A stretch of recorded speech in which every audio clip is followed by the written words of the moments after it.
Dear all participants, I welcome to all of you for this our second session of this interior design, heritage of interior design in ancient India with the aesthetics.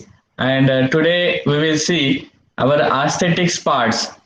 So please be careful, and I humbly request to all of you that please take the notes of daily sessions. जो हमारे हर रोज के session हो रहे हैं, कृपया उसके notes जो है वो जरूर लिखिए। आप जब सेशन अटेंड कर रहे हैं तो पेन और नोटबुक लेकर जरूर बैठिए।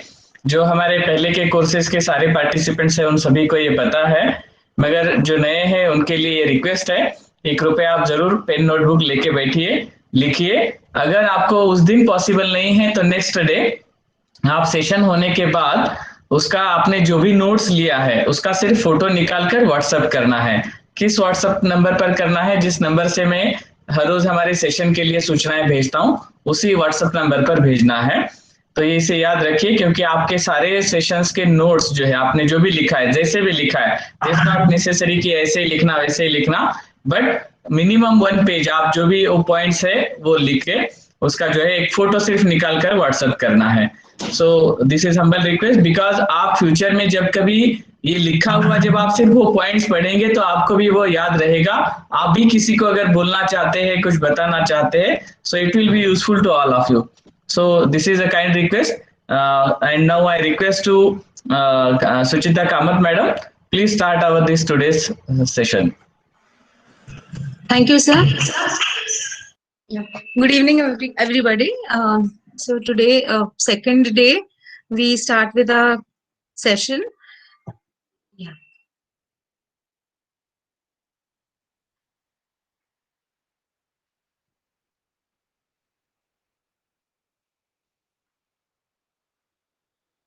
Yeah. Sir, it's fine? Yeah, yes. Yes. So day 2, the Panchamahabhutas, the 5 great and primary elements. Mythology of these 5 great elements, that is Akash, Vayu, Agni, Jal and Prithvi.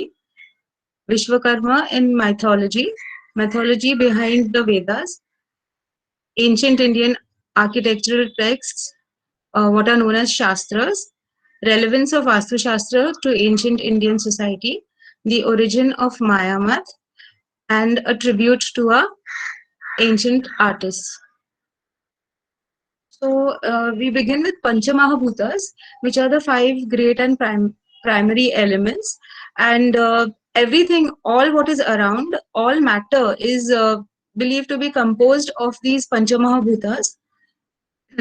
They are Akash, which is known as space, Vayu, the air, Agni, the fire element, Jal, which is water, Prithvi, the earth. Now, going into the details of Akash, Akash is the endless region, also known as ether or space. It is a dwelling of gods and other celestial beings. Akash was the first of the Panchamahabhutas created by Brahma. It is the element necessary for the existence of other elements. Because it is the first Panchamahabhuta which was created, so the all other elements, including the Panchamahabhutas and the other aspects, are all dependent on Akash. Akash is linked with the Brahmastan, or the exact center of a Vastu. The effective forces of Akash are light, heat, gravitational force, and the magnetic field. Its main characteristic is Shabda, a sound, and the sense of hearing. The Mahabhuta of Akash is extensive and prevalent in all directions, but it is especially associated with the northeast direction, which is the direction of the dwellings of deities. So, the more the space occupied by this element, especially in any Vastu, is to the north, is in the northeast direction, because that is considered as the dwelling of all the gods. So it is the part of the positive energy. Effect on the interior designing aspect. So how Akash affects the interior designing? The sounds inside the house should be pleasant and must produce a tranquil effect on the occupants. Soothing soft music will create the desired tranquility. To block the noises coming from outside, use of thick curtains and carpets will be helpful. So, curtains, the thickness of the material used, that helps to absorb the excess of sounds. So, we must have noticed especially in theaters and auditoriums, there are very thick curtains and there is paneling of felt on the walls, or there are perforated boards also. So that helps to absorb the sound. Otherwise, what will happen? The There will be echoing, and that will cause a lot of disturbance. So the soothing soft music will create the desired tranquility. To block the noises coming from outside, use of thick curtains and carpets will be helpful. To enhance the effect of space, the furniture should be in proportion with the size of the rooms. For this purpose, the allotment of area for various rooms should be charted out carefully. The living room must have the largest area. In case the rooms are not large, use of glass, if possible, must be made, like the tabletops and use of glass shelves instead of wooden units for display. Use of mirrors to create the illusion of large space can be done. Um, Now, when we use glass, because it is transparent, it gives the room a more open space. So, if some opaque object, like opaque material like wood or even metal is used, or any other material in the interior aspect, interior designing aspect, that will create that blockage. It will like use up that space, and that visual effect will um, affect how we like view the entire place.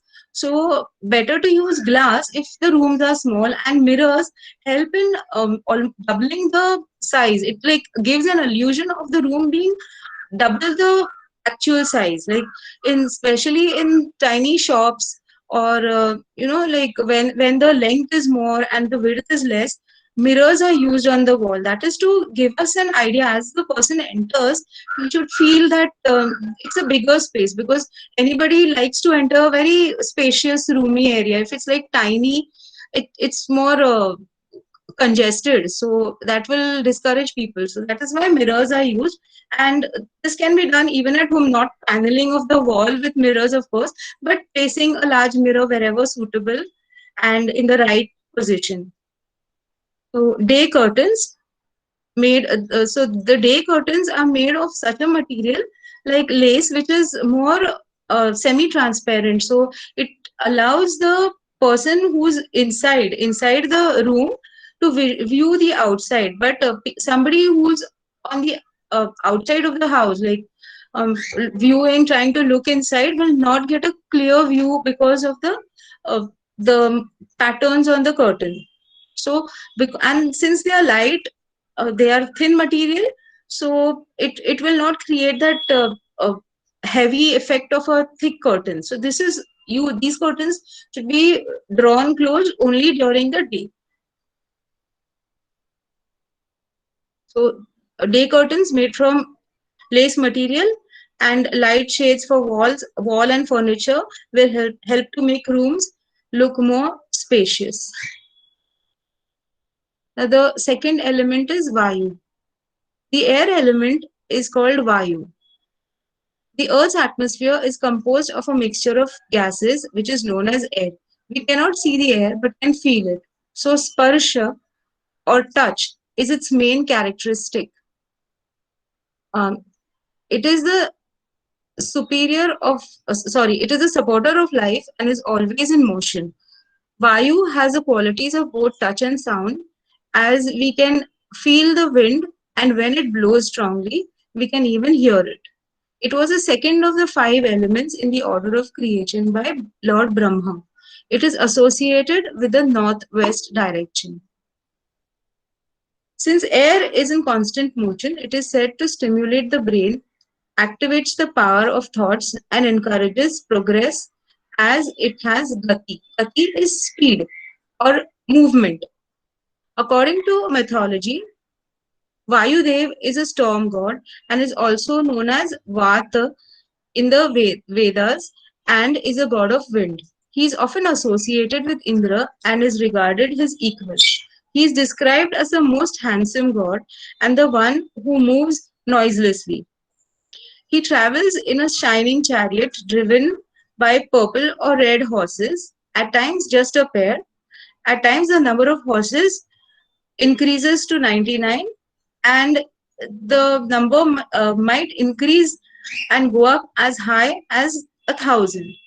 Their number changes probably with the speed of the wind. So it's like the number of horses. So it's the the strength of the force with which the cart is pulled will change with the number of horses. So it's believed that he rides this cart, and the increase in the number of horses will increase the speed of the wind.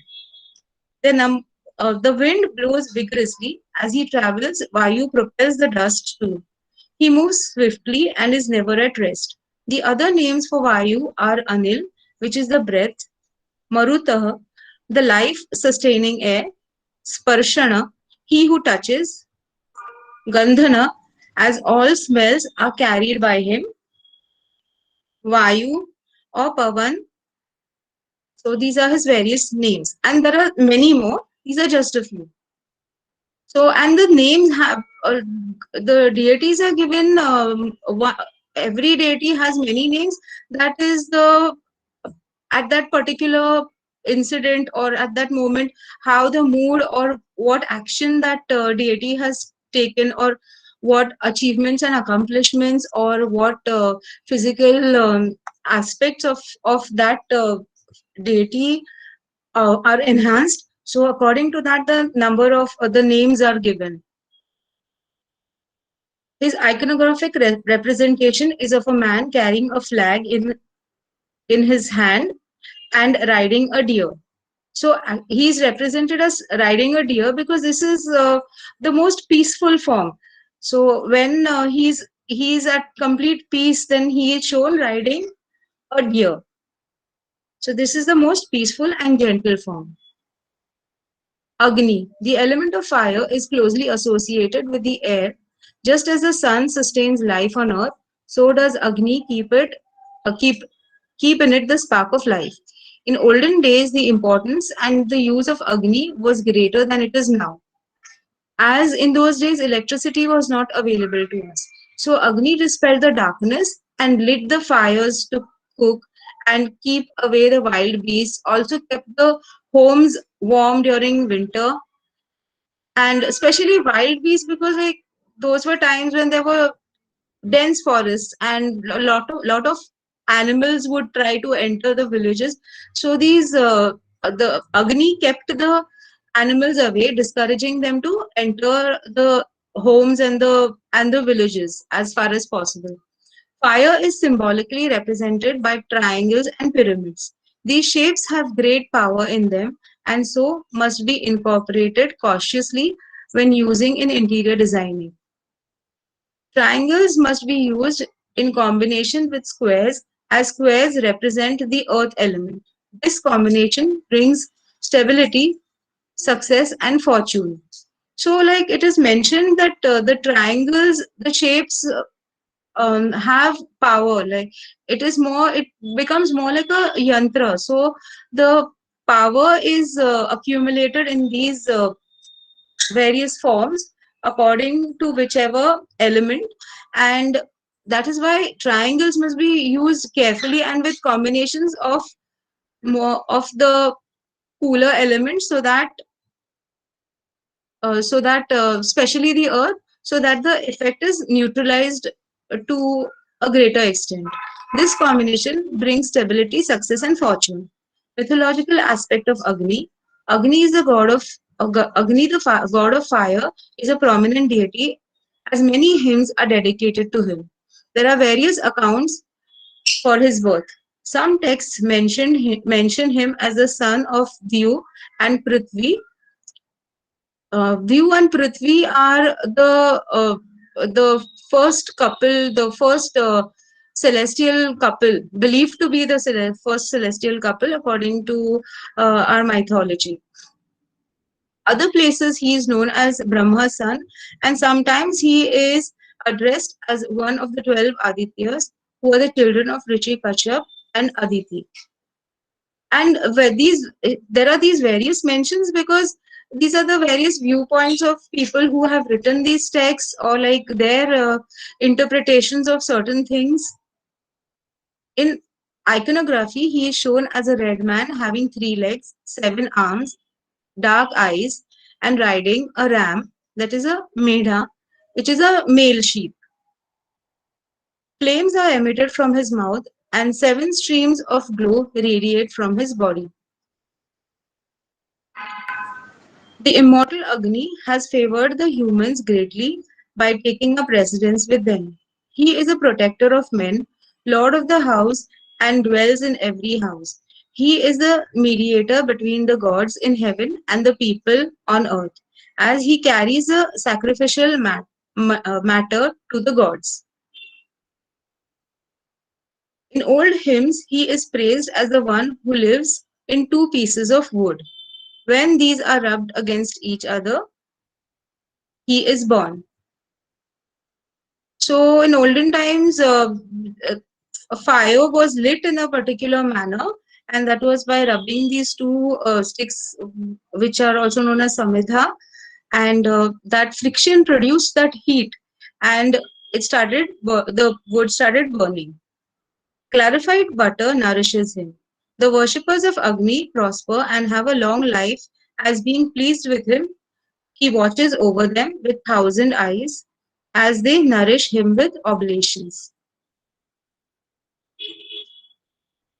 In the Mahabharata, Agni had exhausted his vigor by consuming too many oblations and so wanted to consume the whole Khandava forest.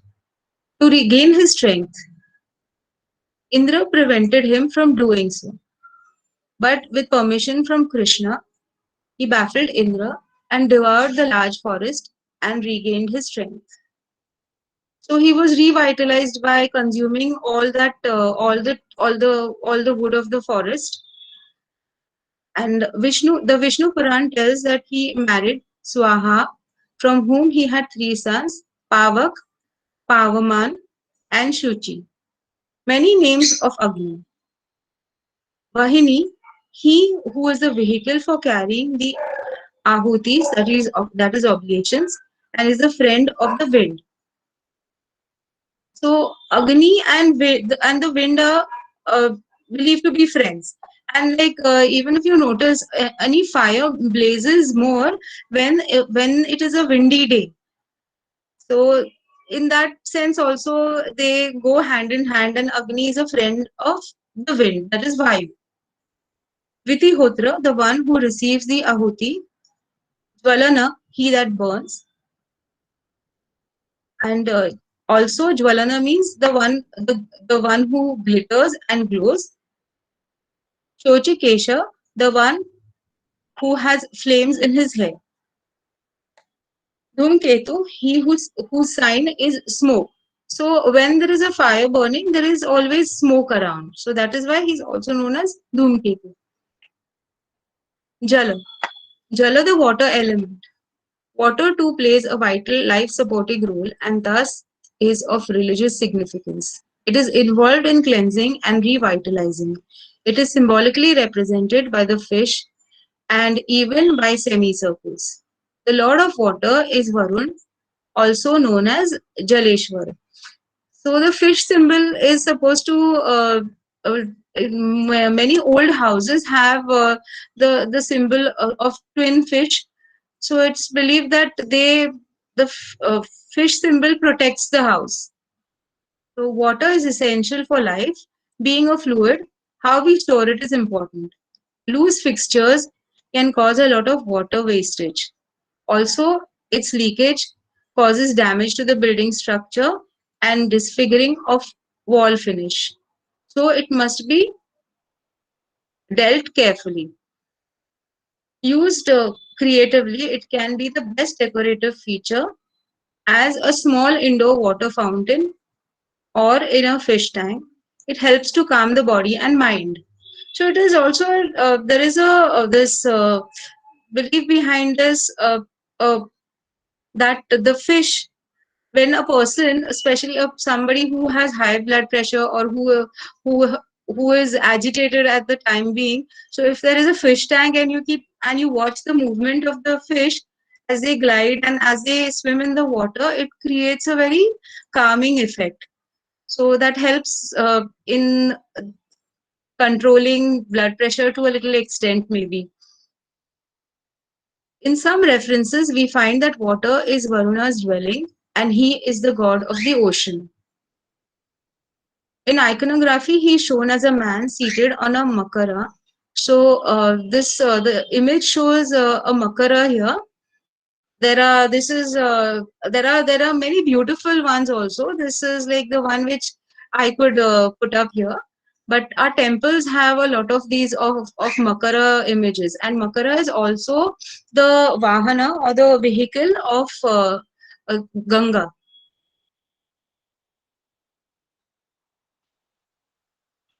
The makara is a mythological animal with the head and limbs of an antelope in in the upper half, and tail like that of a fish or crocodile. In his court, which is attended by various water deities, Varuna sits on a diamond throne.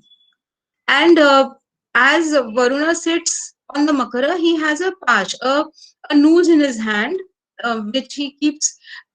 They like it is the iconography shows a right hand. So he holds a noose in his hand, a patch. Varun has an important role in the legend of Ravan. Being pleased with Ravan's severe penance, Shiva gave him the Atmalinga to take from Kailash to Lanka.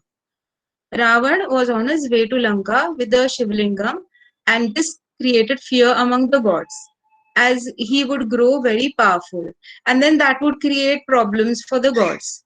So they became worried, like what will happen if he carries the Atmalingam, which is so powerful. So his power will increase to that extent, and he being a demon, he will create some problem in the future. So they were worried for this reason.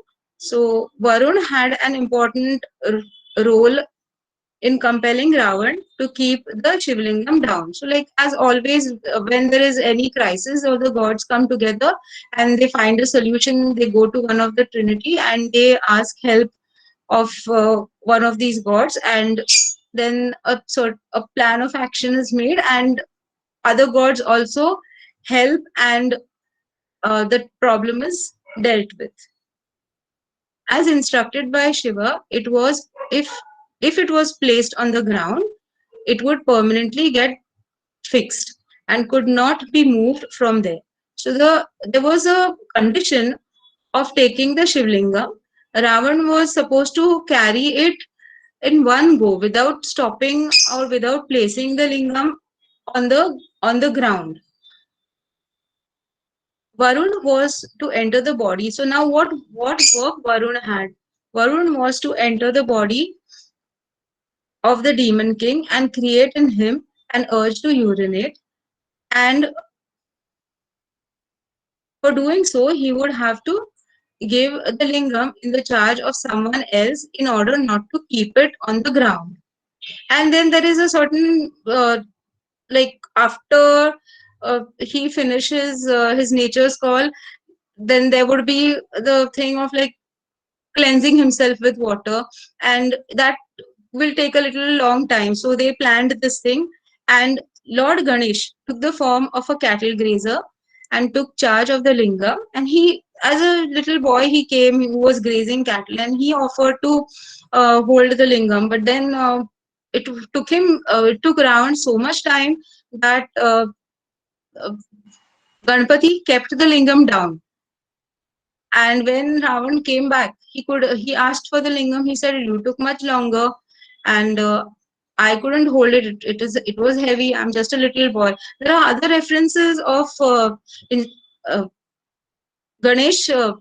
taking the disguise of an old man. So it is some places it's mentioned as a boy, and some stories have it as an old man.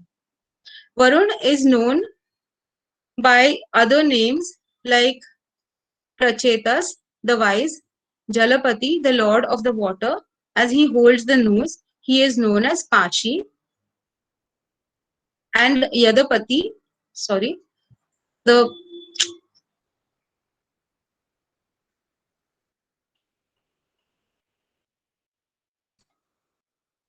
sorry, um, and Yadapati, the lord of aquatic creatures.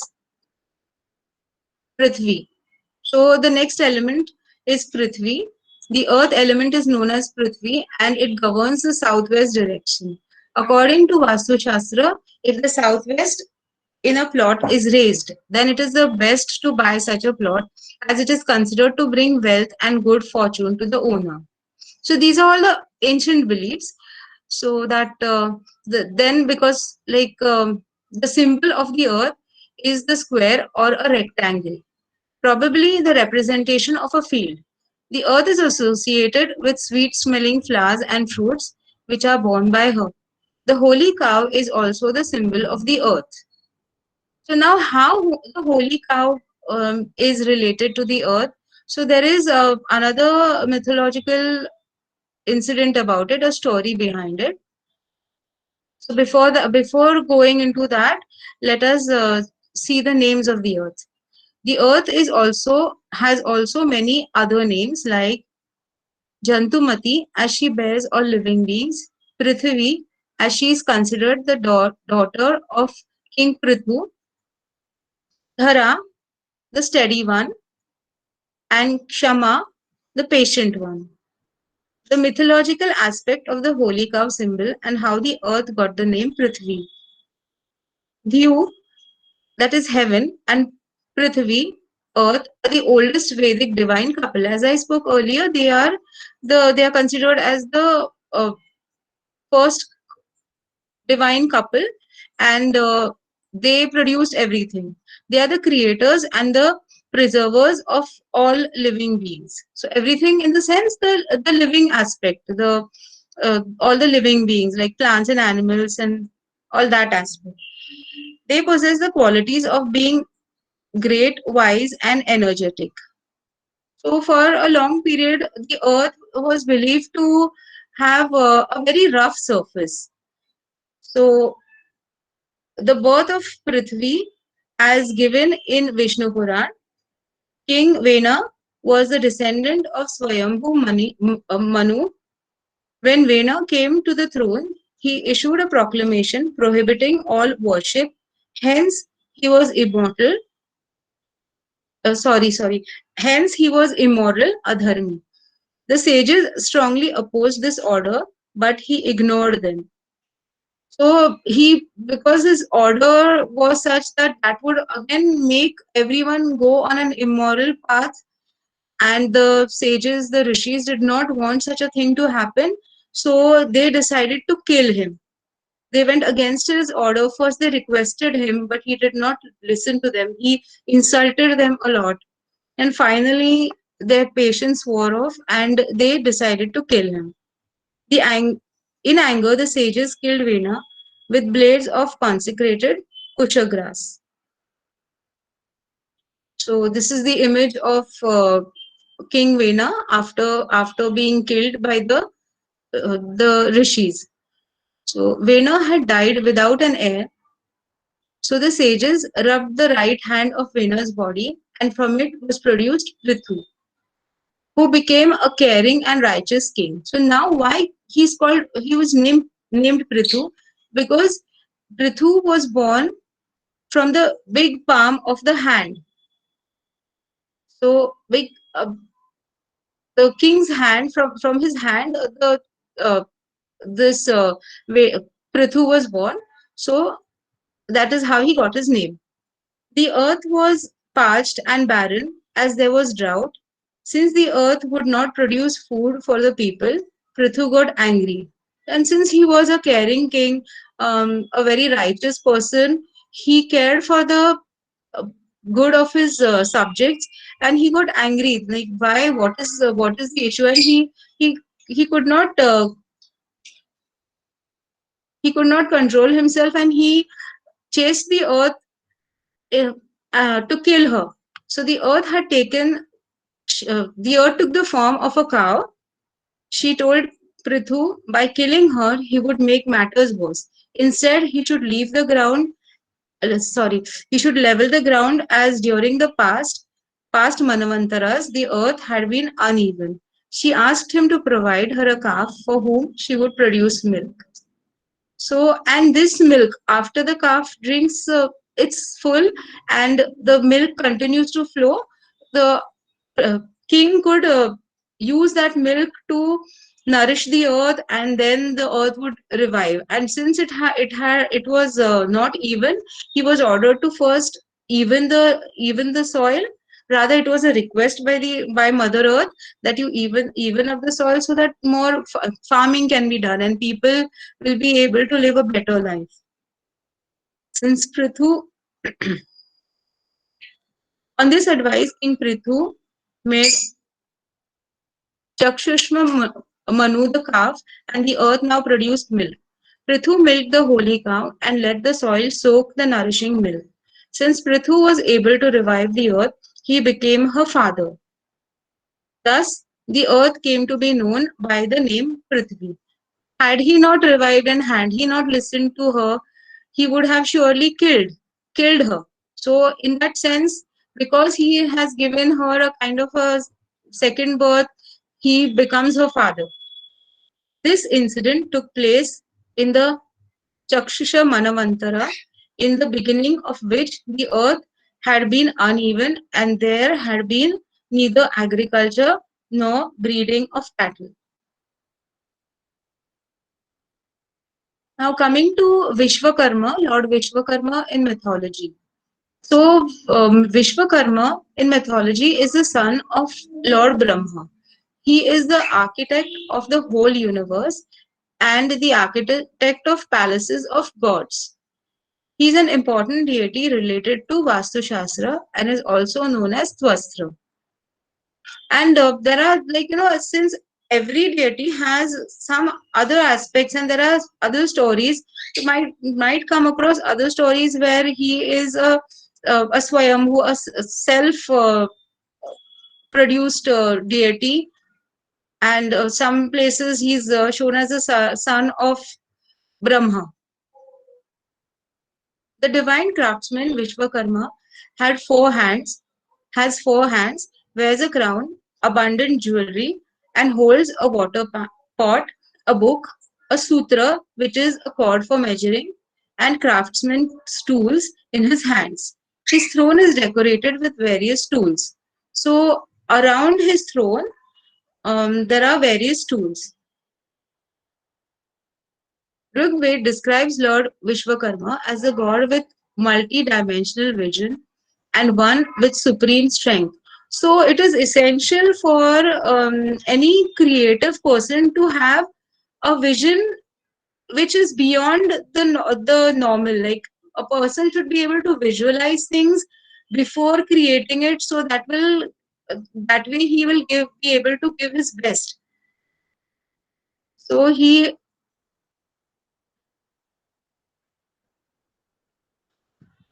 has multi-dimensional vision and one with supreme strength.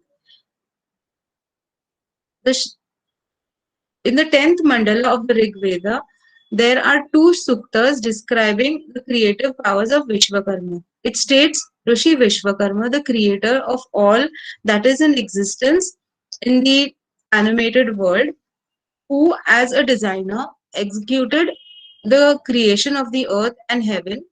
Vishwakarma in Sukta 82 is addressed as wise in spirit, designer of the worlds, having an extensive Sarvagya mind, and is a supreme visionary. So he has knowledge of everything, so he can create the most fabulous structures, and most fabulous results can come out of his thinking, because he can think beyond everyone else. So he can Imagine what will be the outcome of his efforts and what materials he wants and how he should start off with what should be the basic form to derive to the best of what he is creating. He knows all the worlds and domains, and it is he who assigned the names to the various gods. Vishwakarma is attributed with a knowledge of numerous arts, is the origin of all sculptures, the creator of the varied architecture of this universe, the source of all forms, names, and actions. Thus, he is aptly described as the god of carpenters, goldsmiths, blacksmiths, masons, and all other people who are skilled in arts and crafts. So, all the various uh, karigars are worship Vishwakarma, and they are helped by him. That is their belief. Vishwakarma is said to have revealed the Stapatya Veda, which is the art of construction, and presides over the 64 arts or the Chausat Kalas. So there are 64 various arts, and Vishwakarma is supposed to be presiding over these arts. His many faces and arms depict his multifaceted creative power and supreme strength. Vedas also describe him as the origin of all sculptures, the creator of the varied architecture of the universe and the sources of all in existence. Thus, he is believed to have existed even before creation. Gods rely on him for their powers as he has designed the divine weapons and instruments for them.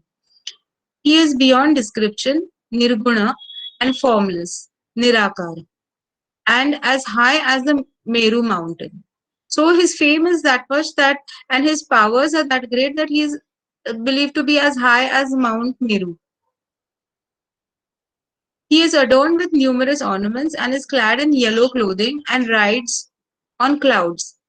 He shines like he shines like lightning and is dazzling in appearance. He is also known as Prajapati and Hiranyagarbha. Because of his supreme position, he has a share in sacrifices. It is believed that on performing a yajna, he created the universe. Like the wish-fulfilling Kalpavriksha, he fulfills the desires of his devotees. He is the everlasting ultimate truth. The closing of his eyelids indicates the end of the world, and his auspicious glance is the cause of creation. So, if he closes his eyes, that means everything will get destroyed. And here in this image, you can see the various tools and implements are designed are used to decorate his throne.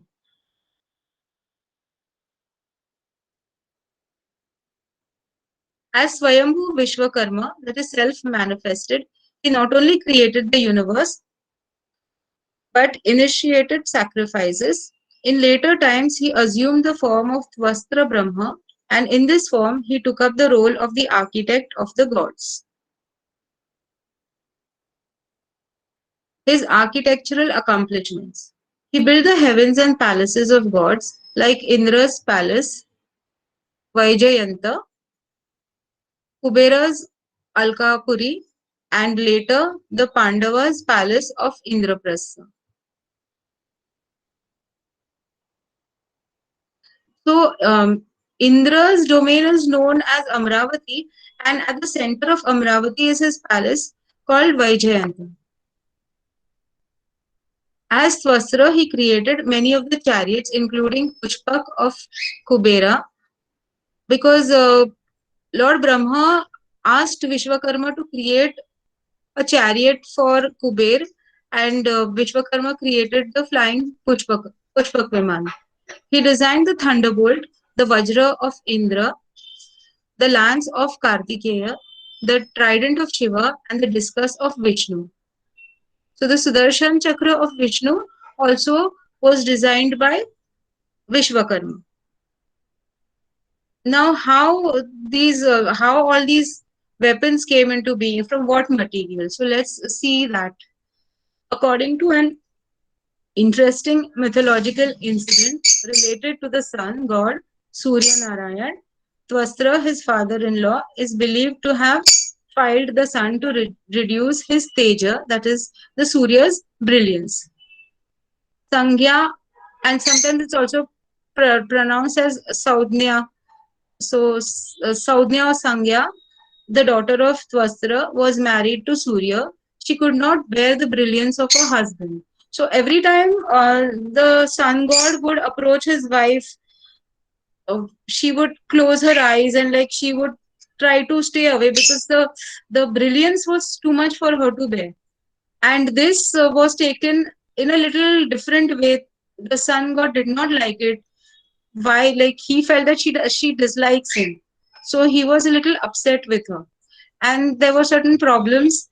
And because of that, what happened is she created a form from her shadow, and because it was a shadow, she named her Chaya, and she created this form so that Chaya takes care of her children and takes care of Surya, because Chaya was exactly a lookalike of Sangya, and without informing anyone else, after creating Chaya, Sangya left and she went to her father's house to take shelter over there. But her father, Vishwakarma, refused, saying that this was not right on her part. She was married and she should not shun her duties and she should go back to her husband. But then when she goes back, she is the sun god doesn't believe that it is her, because Chaya is doing such a good job of being a very good wife, and he does not believe that the one who has come saying she Sangya is Sangya. So then what happens? Sangya takes she like very disappointed roams all over the earth, and then she takes the form of a mare, a female horse. The sun god, with his divine knowledge, traces her whereabouts. Sangya had assumed the form of a mare, so Surya also changed into a horse.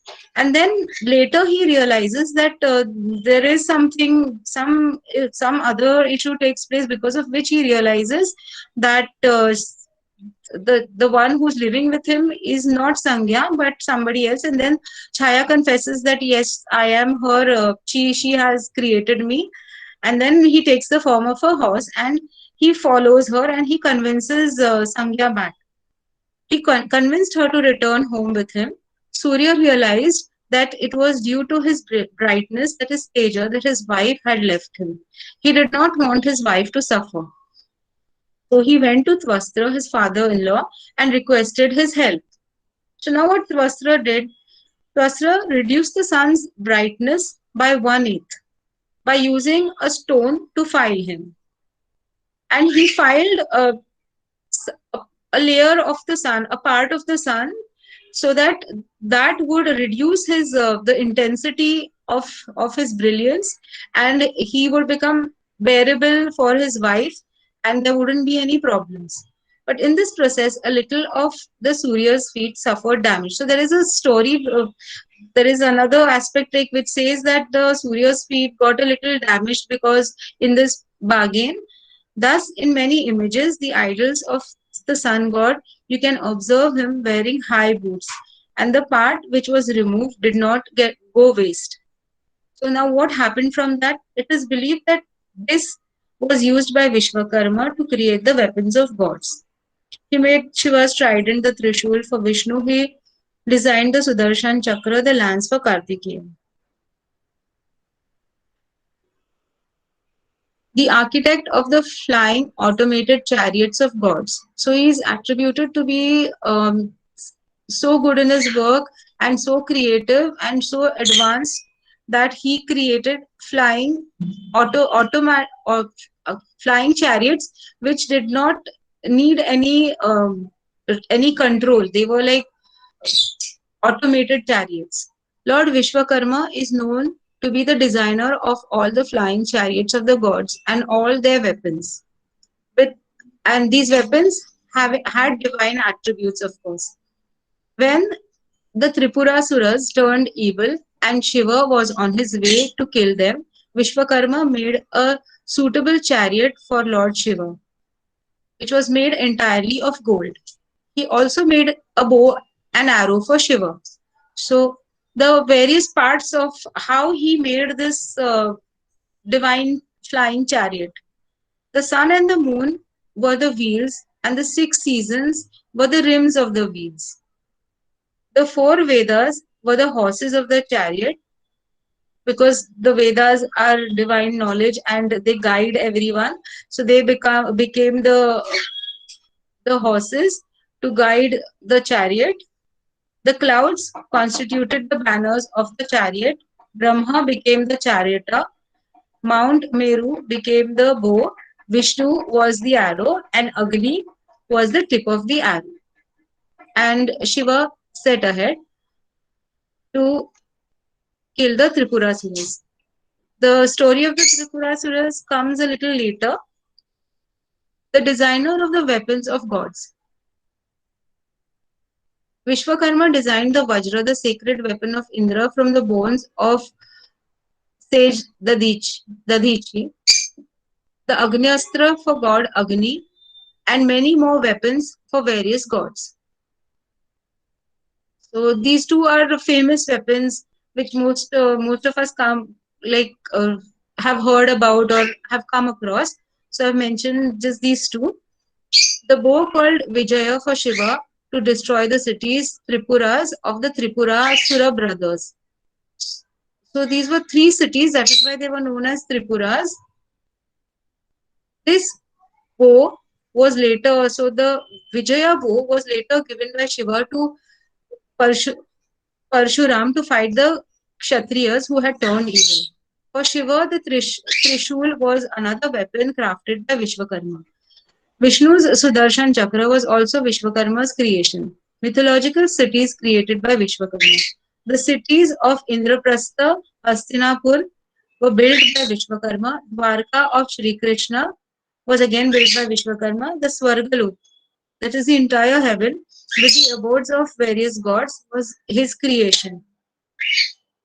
The craftsmen in India perform Vishwakarma Puja on Vishwakarma Jayanti in his honor. Vishwakarma, the god of architecture and the divine engineer, is worshipped on the last day of the month of Bhadrapad. Mythology behind the Vedas. The word Veda is derived from the Sanskrit root Vid, which means to know. Thus, Veda means knowledge. The Vedas were initially three in number and were known as Vedatrayi. Rig Ved, which imparts Jnana, Yajur which teaches karma, and Samaved, which is the path of bhakti.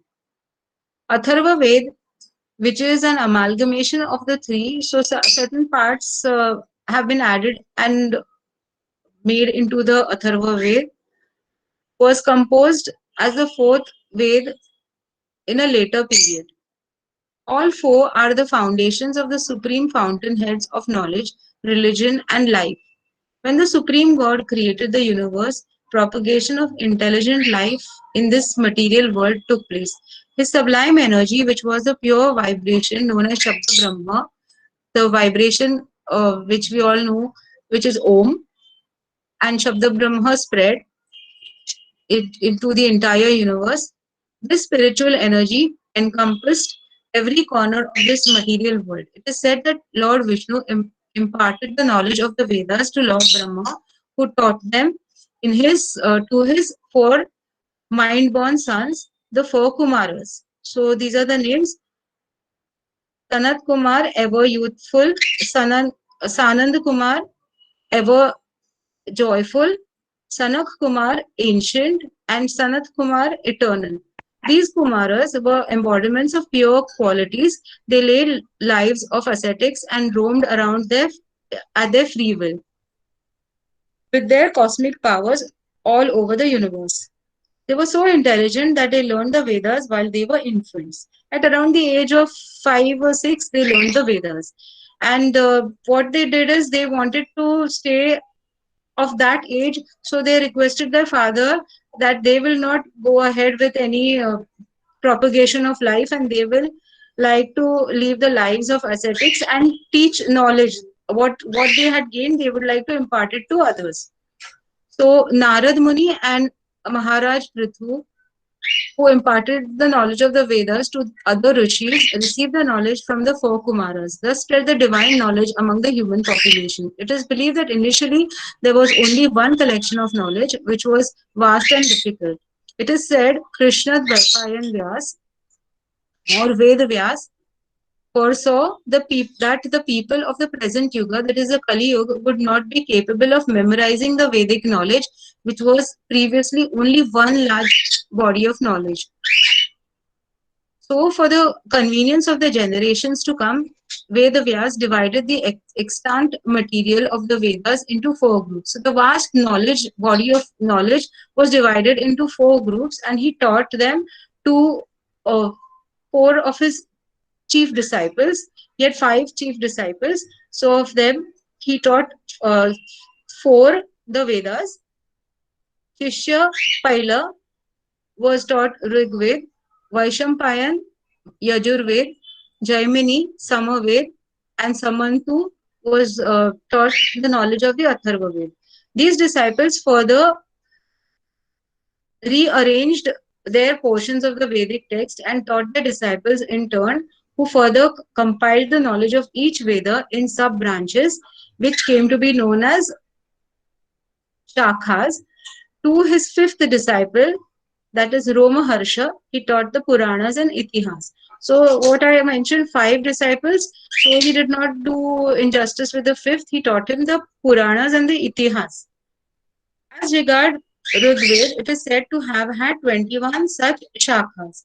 Out of these, only 5 shakhas have survived. So these are the various shakhas.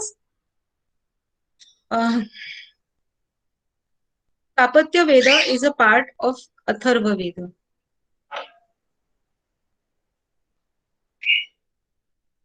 The ancient Indian architectural texts, Shastras. What is a Shastra? The word Shastra is derived from the Sanskrit root Shas, which means to teach, instruct, rule, or govern, to tell, communicate, or to inform. From it are derived words like Shasan, meaning discipline, rule or government. Also from Shas are derived Shastra, which means an order or command, a rule, or a precept. These include sacred precepts and rules and sacred books or scriptures or any department of knowledge and science. The word Shastra also means a command, an order, a sacred precept or rule, a book or scripture. So then, is Vastu Shastra a sacred book? Yes, it is, because it is a part of the sacred texts. And not just that, it is mentioned in many other ancient books. The Vastu Shastra is mentioned in many other ancient books, ranging from Vedic literature to Agamas, Puranas, Sutras, Samhitas, epics, and other treatises have many chapters having detailed explanation of Vastu Shastra. In the Indian context, the term architecture and fine arts are a part of Stapatya Veda and Shilpa Shastra and Upaveda of the Atharva Veda. So it is a branch of the Atharva Veda. Stapatya Veda is a scientific practice which has survived the ravages of time. The term Shilpa Shastra means the study of fine or mechanical arts, and there are 64 such arts that can be studied. Indian architecture, known as Vastu Shastra, is a part of Shilpa Shastra, as it encompasses much more than what the term architecture generally implies. So it is not just the basic building construction, there are various aspects added to it. Vastu Shilpa Shastra is the ancient science and art of building, construction, and designing. It is an intermix of science, art, astronomy, astrology, and many mystic and spiritual and ethical guidelines. It originated from Stapatya Veda, which is a part of the Atharva Veda. The process of development of Indian sciences started thousands of years ago.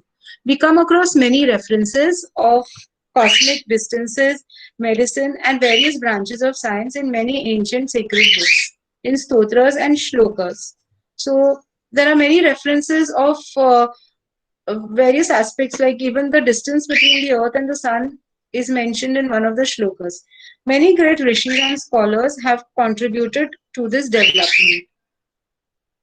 Our ancestors had detailed knowledge about various shastras. Development of science in ancient India has been the work of various learned men, our rishis, who were great scientists.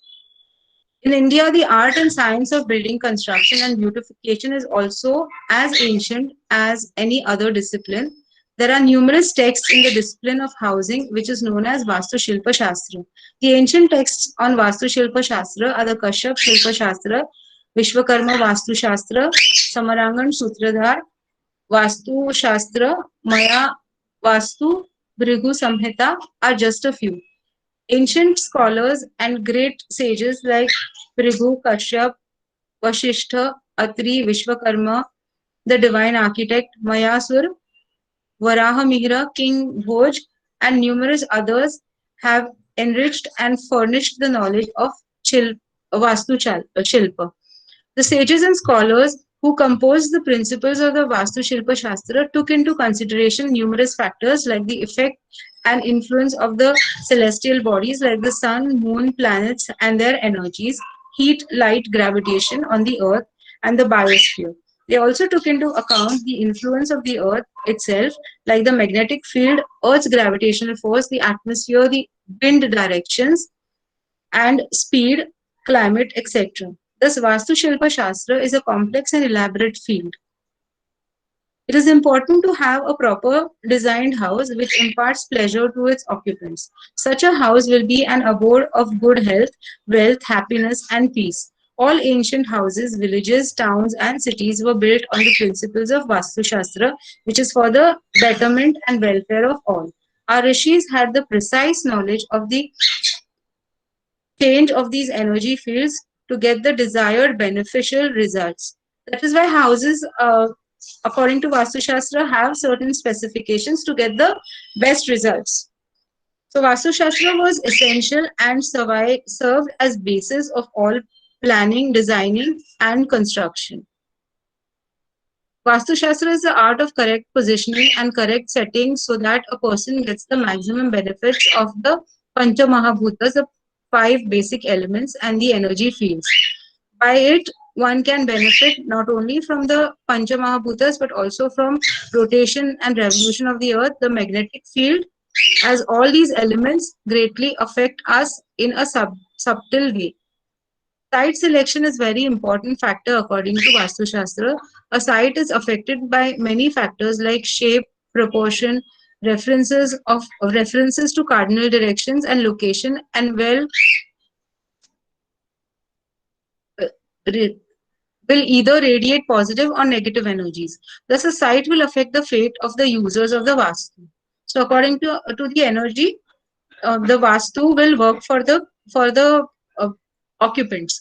Thus, Vastu Shastra includes, besides the basic architecture, all kinds of buildings. It would also cover laying of parks, gardens, town planning, marketplace designing, digging drains, sewers, wells, and tanks, building dams, bathing ghats, walls, embankments, and also designing furniture suitable for the house.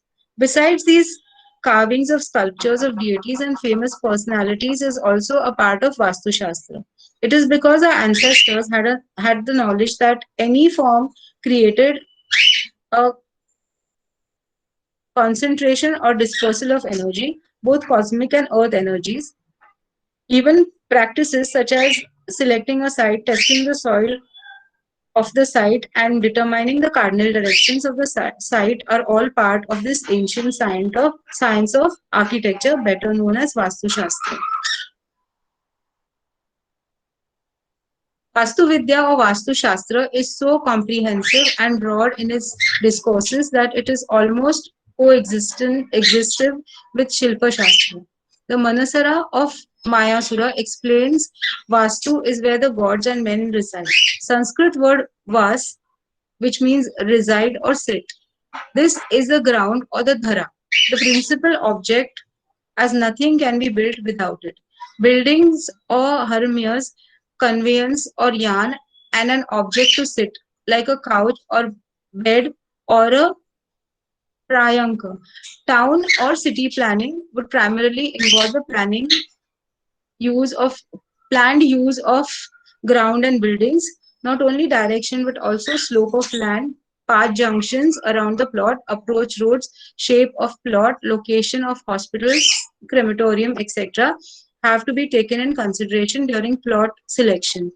Such constructions without implementing Vastu Shastra lead to Vastu doshas. Since Vastu Shastra must be dealt with carefully and properly implemented, as flaws in its use can lead to serious problems. A Vastu dosh in the Maya Sabha caused Mahabharat between the Kauravas and the Pandavas, and the entire generation is said to almost vanish after that. Dosha in the Maya Sabha was a water pool in the center of the premises. As per these shastras, any water body in the center of the premise is a major Vastu dosh. The treatise that brings together all the varied topics under Vastu Shastra is compiled into 70 chapters and titled as Manasara Vastu Shastra. So the ancient rishis who gave us this knowledge. Ancient saints of Vastu Shastra are Indra, Garga, Vatsya, Kashyap, Vishwakarma, Vasudev, Atri, Mayasur, also known as Mayamuni. Later ancient scholars and their works on Vastu Shastra, Varaha Mihira, who wrote the Brihad Samhita, King Bhoj, Samarangan Sutradhar, Ramchandra Bhattaraka Kaluchara, who wrote the Shilpa Prakash. Relevance of Vastu Shastra to ancient Indian society. Modern architecture and interior design deal with structural strength, visual appeal, and an individual's likes and dislikes. In addition to these aspects, Vastu Shastra deals with the safeguarding from the elements and providing a spiritually favorable atmosphere and contentment in the lives of people. Ancient Indian sciences were so well developed that most of these concepts remain unanswered by modern science, which then ridicules them as myths and unscientific. The hymns of the Atharva Ved give information on the simple house construction. There it is said four upamitas, that is four pillars, were set up on a chosen site and beams were laid angular as props known as parimita, while the pillars were supported with parimita, that is the cross beams. The roofs were made of rib-like structures constructed of bamboos.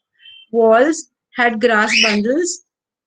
So for the cladding material, the bamboos were covered with grass bundles, and the entire structure was held together by bindings of various types.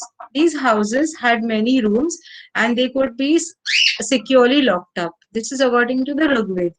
The Vedic descriptions are similar to the rock-cut Buddhist cave chaitas and viharas, and we can see that some of the oldest ones with wooden ribs in the vaulted roofs still are in existence in these cave structures. The Vedic literature also frequently mentions villages, grams, and towns, pura, of which the pur is often mentioned in the Rigveda. Pur also refers to forts and finds frequent mention in various names such as Urvi, wide, Prithvi, broad, a stone-built fort, Ashmamya, Ashmami, as Ashma means stone, of iron-built ones, Ayasi, a fort full of cattle, Gomti, all this denoting that forts were used as strongholds to keep cows. Forts used during autumn, there were forts which were used only during the autumn season known as Shardi, and forts having 100 walls as Shatabhuja. Vastu Shastras laid out various principles and various alternate designs for home, village, and city planning, along with the temples, gardens, water bodies, and roads. It explained the principles of Hindu temple design and described them as a holistic part of a community. The epics give description of many storied buildings with large balconies, windows with lattices, spacious houses with a variety of rooms, kings' palaces, separate palaces for princes, mansions for ministers, officers, and chief priests, houses of common people, assembly halls, courts, and shops. So, this is what we studied yesterday. We learn about details of cities from various texts and early reliefs.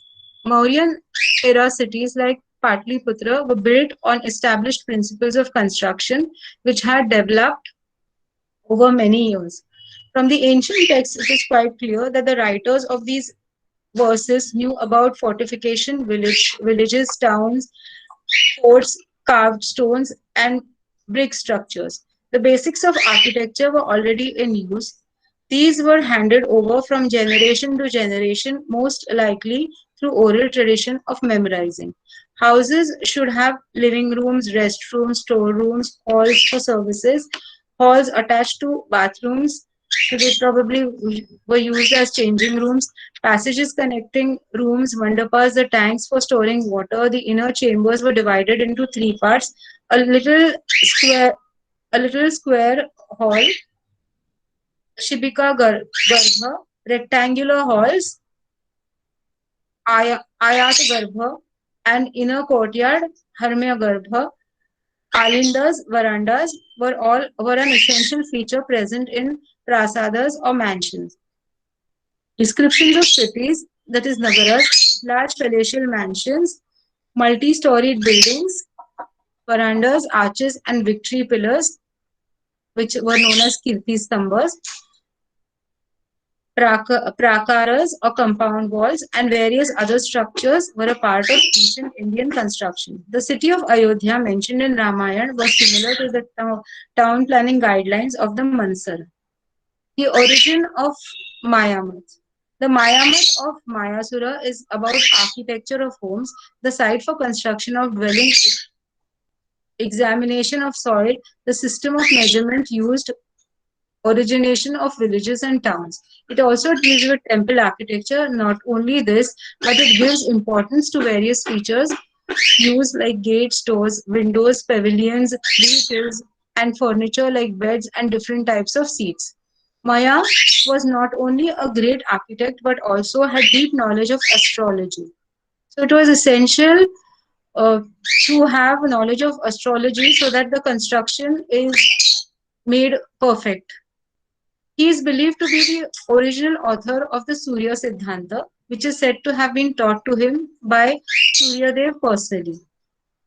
Mayasura was a great king of Asuras, Daityas, and Rakshasas. He was the son of Rishi Kashyap and Dhanu, who became the mother of the Danavas.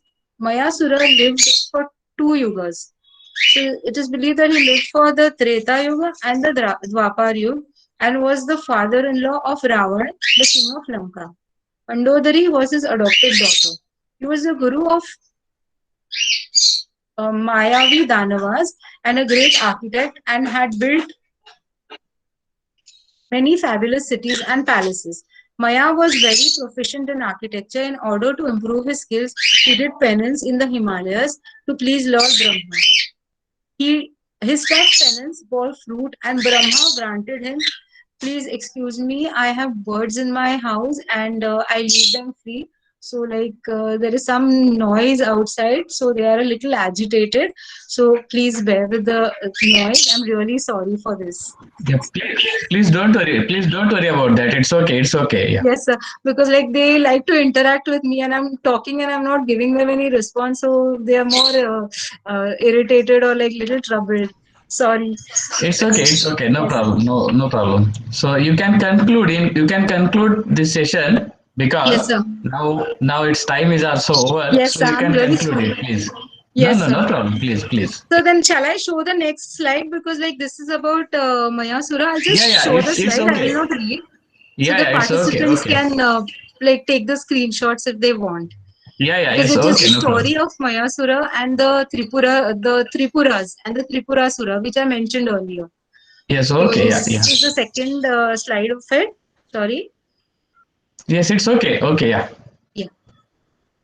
And this is the tribute to our ancient artists. Yes.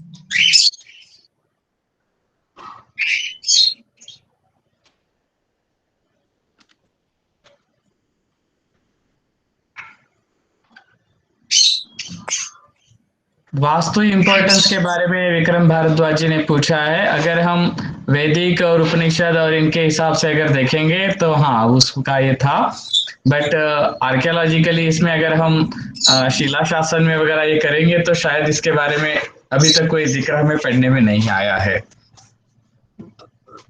If there are any more questions, then you please write it in chat box. Yeah, अनुराधे दत्ती जी ने कहा है actually it's so interesting, feels like keep on. Yes, okay, thank you. Do birds have vastu importance? Yes, कुछ इसमें वो भी जिक्र किया है बर्ड्स और इसके बारे में वेदों के कुछ इसमें वो रेफरेंस जरूर आता है जो Birds are very intelligent, so they understand a lot of things. And yes, yes. even this, the migrating birds use this principle of the magnetic field of the earth to travel. So that is how they get to the exact location. Yeah, This is one very thing, true. so which is a part of Vastu Shastra. Yes. So thank you, thanks a lot. And now, with the kind permission, all of you, we will stop here our today's session. Tomorrow we'll meet again. Yes, thank you, madam. Thanks a lot. Thank you, everyone. Good night.